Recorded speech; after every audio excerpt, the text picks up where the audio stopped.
Welcome back, guys, to the Prop Shop Live. I am your host, Bobby Stanley, also known as PropHolliday on Twitter and other social media platforms. Rocking with the GoldBoys. Bit of an absence here. Took a couple days off. We had some things going on. We had NBA All Star break, which I enjoyed the time off. I am not going to sit here and drag All Star break through the mud. It's already been done a bunch of times. You don't need me to pile on, but it sucked, and we'll leave it at that. Big news today: Victor Wembanyama shut down the rest of the season with a blood clot in his shoulder, deep vein thrombosis. Pretty big deal. They wisely are shutting him down for the second half of the season.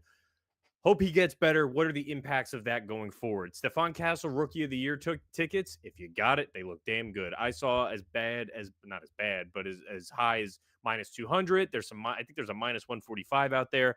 Castle, I think, is going to take a more prominent role going forward in the second half of this season while they let the rookie get some experience.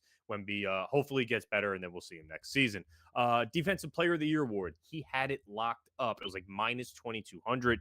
First player in NBA history to average 3 blocks and 3 3-pointers made per game. Most blocks per game since Alonzo Mourning. He had the Defensive Player of the Year trophy. Now, all of those odds shift. Jaren Jackson is now your favorite. He's like minus 110 to win his second Defensive Player of the Year trophy. Evan Mobley of the Cavaliers, plus 120, plus 110, second in those odds. Some interesting odds for Dyson Daniels. He's like 12 to 1 to 15 to 1 if you shop it around. I think he averages 3 steals per game. Not sure when the last time that was done, but he's going to get some showcase the second half of the season. A lot of run over there in Atlanta, and he would be an interesting long shot if you're looking to play that market. Bobby Portis of your Milwaukee Bucks suspended 25 games for substance abuse for mistakenly taking tramadol instead of Toradol. His suspension is without pay, takes him all the way to April 8th, which is like their third to last game of the regular season. This is going to have a big impact on the Milwaukee Bucks. And we'll talk seeding in a little bit. He thought he was taking Toradol, which is approved. Instead, he took Tramadol, which was prescribed, but not approved. Kind of sucks. But yeah, Bobby Porter is mixing the next 25 games. That is really big for this Milwaukee Bucks team kind of sitting on the fringe. Four nations. NHL has swept, hockey has swept the country over the last week. It is very, very cool. USA plays Canada tonight in Boston. Both teams are minus 110. I actually think you're getting better value on Canada. They know that everyone in the US is hammering the US, and they should. Even though you're getting better money on Canada or better value on Canada, I still can't bring myself to do it. The game is in Boston. I just really want to see the national anthem for Canada. As everyone knows, Canada has been booing our national anthem relentlessly for the last couple of weeks since Trump said he was going to buy them and make them the 51st state. Uh, and I assume we're going to boo the hell out of them back. So that's going to be fun to watch. And I hope Team USA takes it down. You got an odds boost over on DraftKings.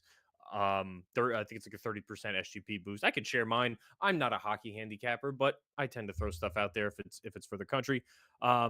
No more on NBA All-Star break, as I mentioned. Second half of the NBA season. What am I looking at? What am I considering when handicapping? This is kind of a topic of discussion amongst handicappers like myself, because I'm a big NBA guy. Love watching it as a fan. Probably highest volume sport that I bet because NFL season is much shorter.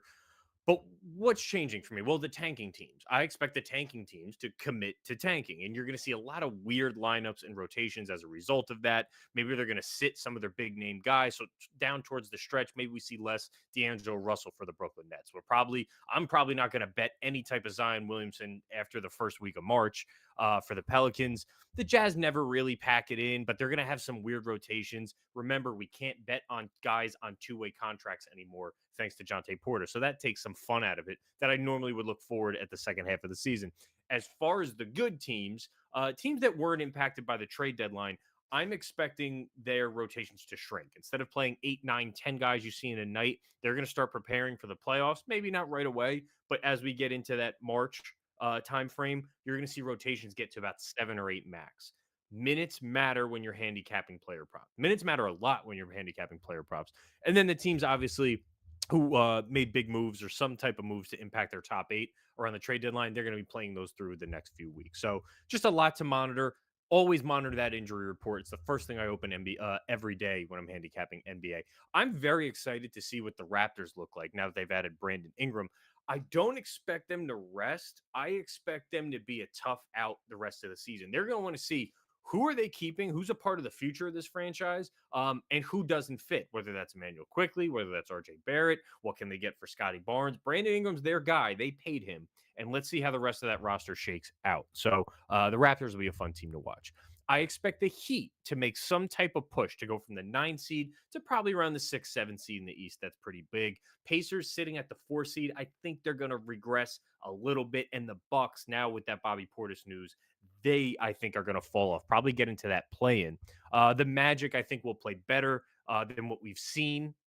Assuming they get Jalen Suggs back in the next few games, the top 3 in the East is pretty solidified for me. It's Cleveland, it's Boston, it's the New York Knicks. So no real jockeying there, but I think the middle of the East is where it's going to get fun the next few weeks. In the West, the Warriors and Phoenix, I assume, are going to move into that 8-9 play-in range, and the Mavericks and the Kings are probably going to drop a bit. I think the Kings are going to fall completely out of the playoff picture.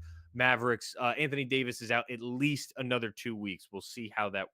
If they rush him back, are they going to need him? Where are they in the playoffs in 2 weeks from now? In the West, it's the Thunder and everybody else for me. Not like the East. We have the top 3 in the East and everybody else. In the West, I think we have the Thunder and everybody else. Yes, the Lakers can make some noise there. It's going to take them a couple games to figure this out. We'll talk about injury report tonight and what that means for the Lakers, but I wouldn't be shocked to see them go below 500 in the next 7 or 8 games. They just lost as 12-point home favorites to the Hornets last night. That game was ugly. I think they scored 97 or 98 points. We're going to see that until they work out those rotations. And Luka plays himself back into shape. A little more on Luka in a little bit. SGA, talking about awards. I'm sorry, before I jump to awards, the Rockets do think cool off a little bit and fall in that 5-6 range, but they're going to be a tough out in the playoffs, at least in the first round. SGA, Shea Gilgeous-Alexander, probably going to be your MVP. He's sitting around minus 400. I'm staring at Jokic right in the face at plus 350. This is his best statistical season, if that's at all possible. But he has 3 MVPs. You get a little bit of voter fatigue there for him.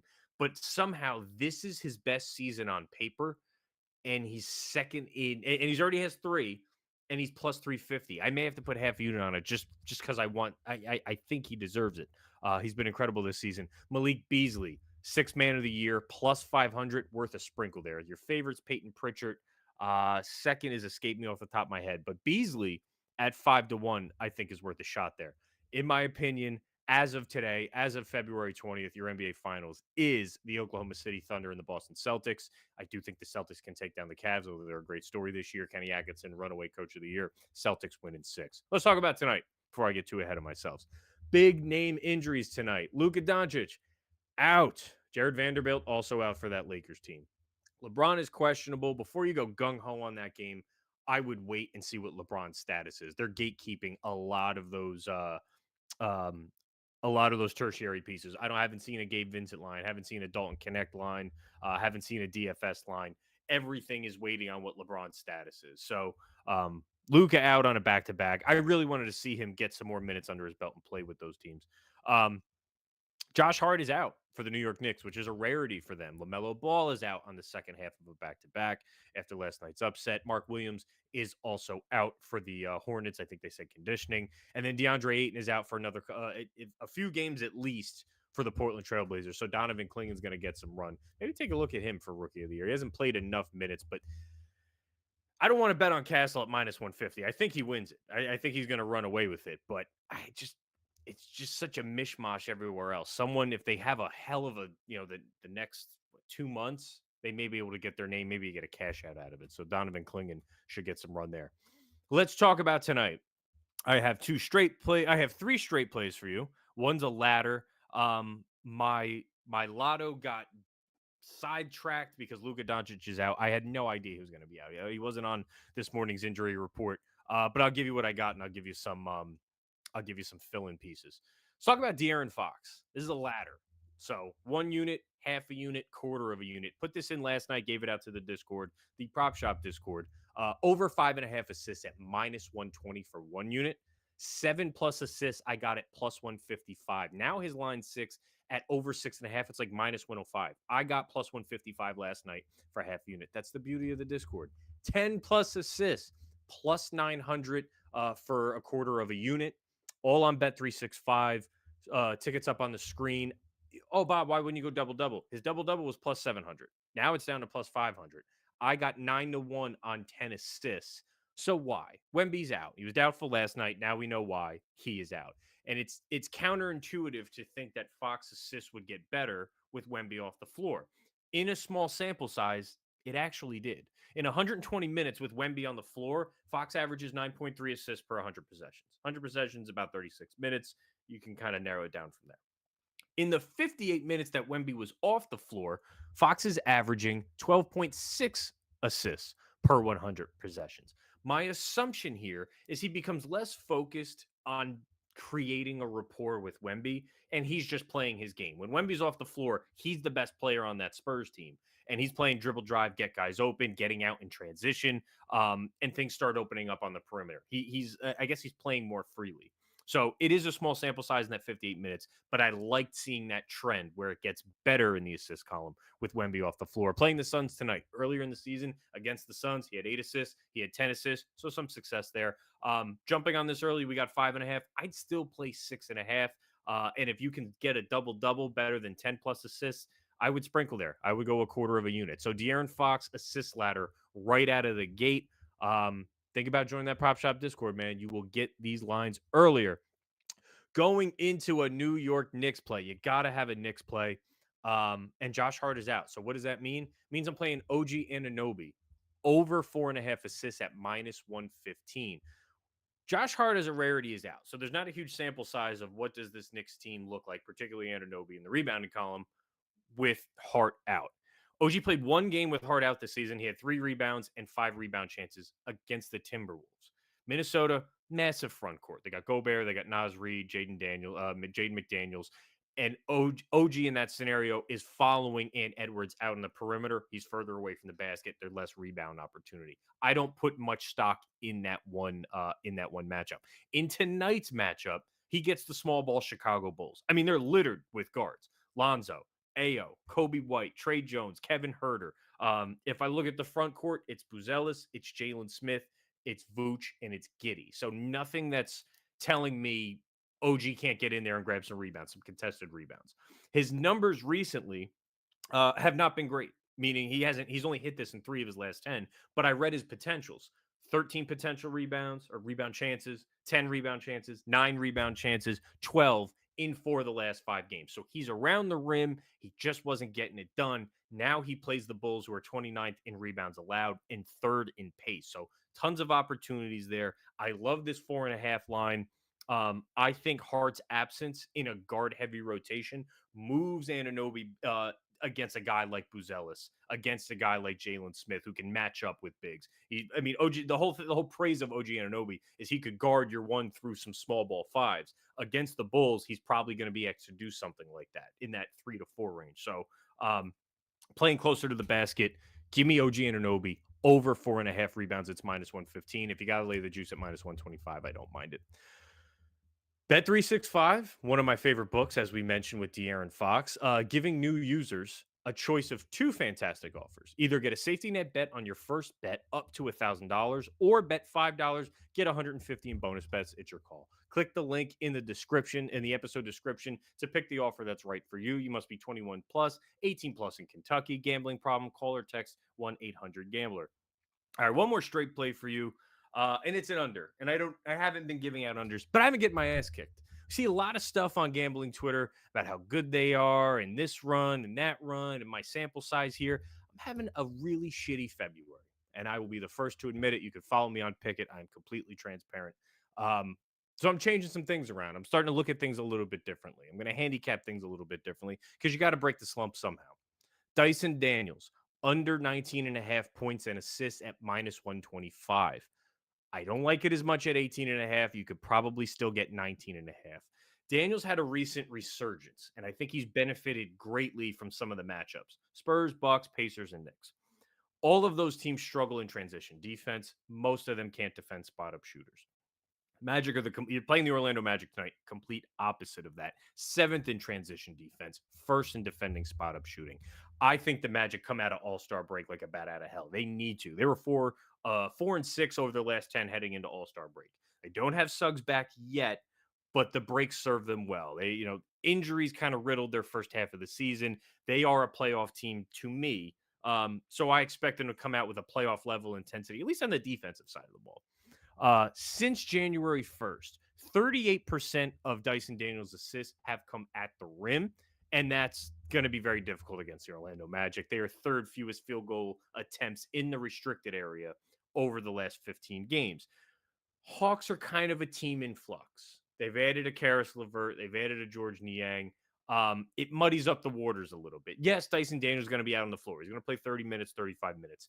Unless he catches fire from three, I think he's going to struggle to hit 20 points and assists against this Orlando Magic team. It's them in Houston, in my opinion, that are the best defensive teams in the league.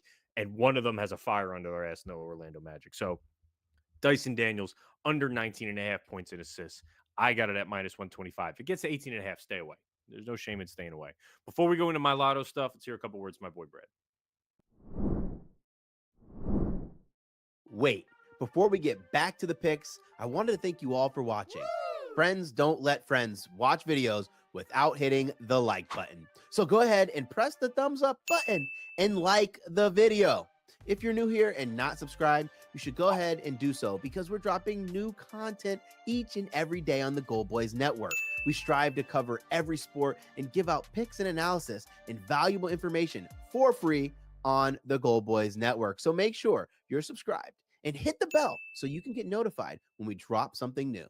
I'm Brad Thomas. Let's get back to the picks.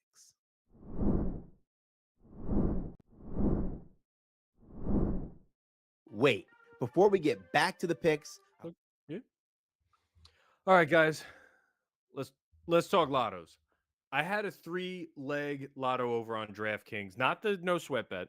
I had a $25 bonus bet left over from All-Star Weekend because Anthony Edwards decided not to play, and they were kind enough to refund me my bets back. So I have a $25 site credit. And I came up with this. It was Kobe White, 25 plus points, plus 240 against the Knicks. No Levine is still a big factor for me with Kobe White and just how poorly the Knicks are against defending pick and roll guards. Trey Young always goes off. I kind of see Kobe White a little bit in that same space. He went for 25 plus in 3 of 13 games this season without Levine, and that's not including a 23 and 24 point performance. He had a rough stretch after the trade deadline. Time off has done him well. I think he gets a good matchup against the Knicks. Kobe White, 25 plus points. Keldon Johnson, 12 plus points, plus 125. No Wemby has seen KJ hit this line in 5 of 6 games this season. I can't pass this up at plus money odds. Yes, it's a bit of a different dynamic with De'Aaron Fox there, but Keldon Johnson, 12 plus points at plus 125 and no Wemby. He should be out there in spots, and now he should get more open looks with Fox out there, if anything. My third leg was Luka Doncic, 35 plus points and rebounds. I was like plus 110. I was convinced this was going to be a breakout game for Luka. At least in the scoring column, he's like been 14 and under in each game as a Laker.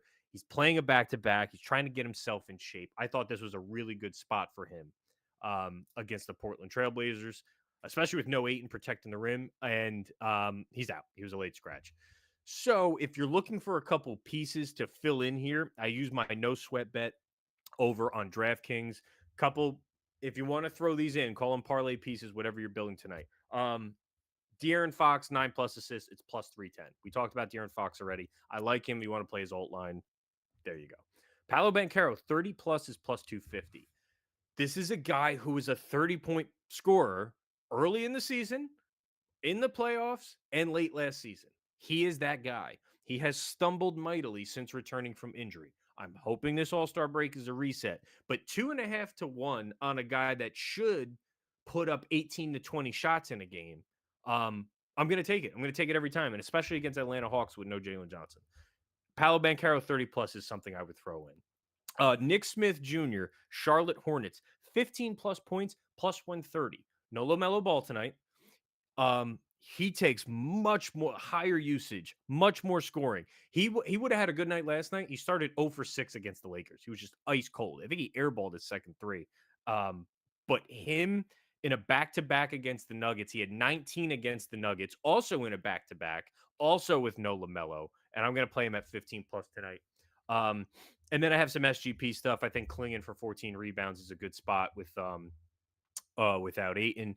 And then kind of tinkering with Austin Reeves. I went 6 rebounds, 8 assists, combine those together in little SGP because I'm not convinced LeBron James plays. If you don't want to play that game where I want to feel more confident in knowing who plays, by all means. But Kobe White, 25 plus points, Keldon Johnson, 12 plus points. And if you're feeling froggy, man, Nick Smith, 15, Paolo Banchero, 30 points, De'Aaron Fox, 9 assists. These are just some guys on alt lines. You can piece this together. You can round robin it, and we have a no sweat over on DraftKings. So thank you guys for tuning in. Before we go, this is my last show with producer Tone. I will still be here. Tone, it has been a pleasure, absolute pleasure working with you. I do not know if you have the capability to throw some words on there, if you could throw your voice on the pod or throw your face or anything, but it's been a pleasure working with you, man. I'm going to miss you. And um, he is going to be jumping in the Prop Shop Discord. So all the guys that I am good friends with who jump in this chat, my boy William Diobetis, he will now be a member of the Prop Shop Discord, and he's going to hang out with us. He's a good man and a good hockey handicapper. Oh, I wouldn't. Guys, I wouldn't thank go you. that far. I'm working now. We will say he's a person who watches hockey and therefore is a better hockey handicapper than me. No, thank you guys for I tuning appreciate in. it.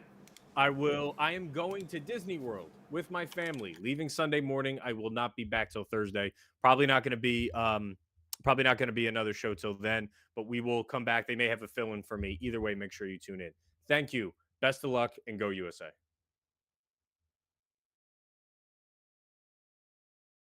All right.